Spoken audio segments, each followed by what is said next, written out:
Hi, my name's Ashley Shepard, and we're here in my studio, Audio Grotto, and we're taking a look at the Schmidlin Fed Plus. And what this is a remake of the original Federal broadcast limiter used by the Army and made way back in the 50s. This is an all-tube and transformer unit that was very simple but has a really cool sound. A lot of guys are using it now for vocals, bass, a lot of different things. They have a very unique tone to them. What TJ has done is remade the original circuit, but now using the mini tubes instead of the original octals, and he's added some more modern controls like attack and release, threshold, and ratio. So the compressor is a lot more versatile now with in its new version. This Fed has actually been modified and has had the attack and release controls added to it. But what we're going to do is we're going to run through the series of tests that I helped TJ do to test the units that he makes, and in the process we'll show you, how the unit works and what it's capable of, and take a listen to it and see it in action.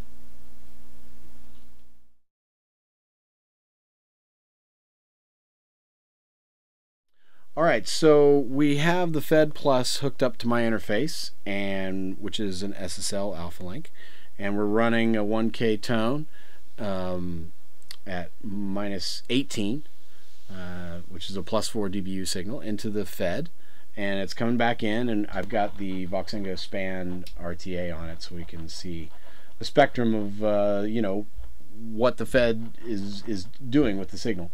Now down here you can see some hum spikes. They're very, very low. We're at like -96 here, and you can see sort of the general noise floor, which again is very low overall. So the unit's really clean. Here we can see a couple harmonic spikes of the 1K tone. That's imparted by the transformers and the tubes, and that's part of the signature sound of the unit itself. Now, as you can see, there's no gain reduction going on. We're set, all the levels are set straight up, so this is really, it's normal setting. We haven't done anything crazy yet. One of the things I first do is just start cranking it up a little bit, and you can see the level getting louder, and you can see the harmonic spikes, the sort of harmonic distortion that's coming into play here and changing as I crank up the level. Also, gain reduction is kicked in, because this is how a normal Fed would work, the old one. We just turn up the input level until it starts compressing. And we also see that harmonic shift over on the analyzer, which that's the sound. There's the Fed. It's adding some warmth in those harmonics and stuff. So, okay, that's working great. Another way to get gain reduction with the new unit is you can turn the threshold way down. We get a little bit of compression. We can also crank the ratio up and get more compression. And as you can see, basically we're on the analyzer, the level is going down, reflecting the gain change and stuff. And the harmonic structure changes. And that's, again, just part of what the Fed does to the sound. You can see these harmonics are changing a little bit. So, okay. Now, one of the other things we check is the attack and release. Something you got to be aware of as we change the attack and release settings, especially when we get into pretty crazy settings like really fast, the meter gets all out of whack. They interact with each other, but that's what this meter calibration thing is. So whenever you change these settings radically, you might have to readjust the meter so it'll tell you exactly what's going on when we get gain reduction going on, like that. And here, you can hear that tone. Let's set these back to normal. We got some compression going on. Calibrated. Okay. Now, as I start to increase the gain, you can hear some of the harmonic distortion stuff kick in. And then it sort of changes and gets a little mellower as we overdrive it completely. It's interesting. This is the sound. This is what's great about the unit, is you can get these colors by running the unit hard if you want, or you can run it in a more normal level and it's clean as a whistle and just sounds really, really, really good. So.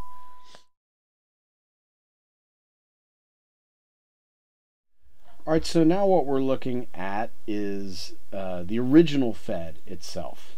Now, the original Fed, the gain structure on the original Fed is a little tricky because it's a really powerful line driver. So in order to get it down to really line level and get compression out of it, we have to pad the output. So I've got a 20 dB pad on the output of this Fed, and then I've just made some gain adjustments so we can actually see it at the same level in the analyzer. So that's what we're looking at right now. There's no gain reduction going on, and in this particular Fed we see some more of these higher harmonics that are up here. You know, a lot of these units, they're so old they're going to vary from unit to unit. This particular one has a little bit more of the higher harmonics. Alright, so when I start dialing in the compression by adding gain, you can see how the harmonics change a little bit, and we're getting massive gain reduction. We're down around 10 dB of reduction there. Now, you notice the level's just coming up over here on the analyzer, but it's not coming up as much as what I'm adding because gain reduction is kicking in. So it's sort of like the more I crank it up here, the more gain reduction is added, and the level doesn't really change very much over here on the input level. That's just the way this works with the Fed. And again, the Fed has a little meter calibration knob too, because it can be a little squirrely. It's an old unit, 1957. What are you going to do?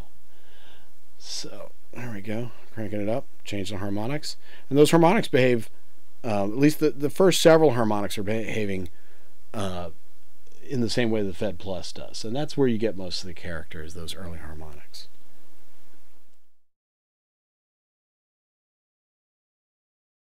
We've got some music actually running through the Fed in mono, just to sort of give you an idea of what we can get away with. And the Fed can do a lot of really clean compression without losing any size, and that's really, I think, why it's great on bass and vocals, because you can really squish things up and it still retains the heft of the signal without getting into crazy land. Now, it is possible to also overdrive the unit and get into some really severe, distortion and other stuff too, which can be great. So it's versatile in that regard. You can do real straight ahead stuff, you can do more aggressive, crazy, weird stuff. And with all the modern controls, the attack and release, you can get into some, out there on the edges, you can get into some really bizarre sounding stuff. So here we go. This is a jazz tune, a little vocal, and you can see we're just touching it a little bit right now. And right now we're using the standard settings, so attack and release are straight up. This is the way the normal Fed works. Bring the threshold down. Start getting some more compression. And you can see it's a nice medium reaction. Nothing crazy. You can drive it a little bit harder and get some more compression. It still holds on to it, never loses any size. We can speed up the release a little bit. Well, that's a little extreme there.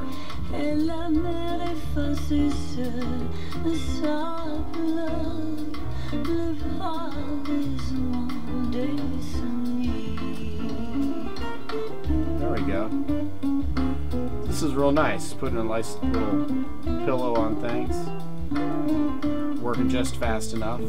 Now I can start going crazy and even get some sort of non-linear crush it into oblivion. But even before we get there, we get some sort of like almost inverted compression.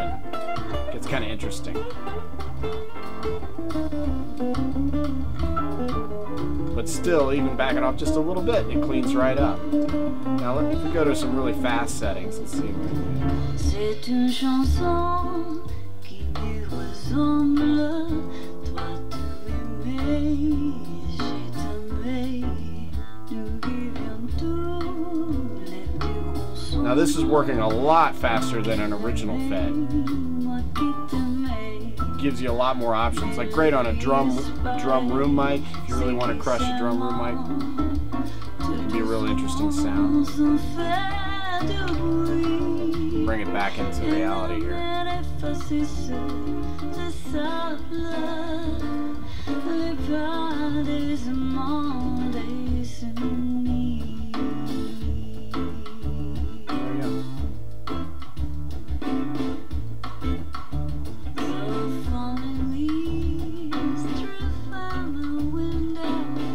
Now obviously when you put individual instruments on it, it's going to react differently, but this is how we sort of test the unit to make sure everything's working the way we expect it to.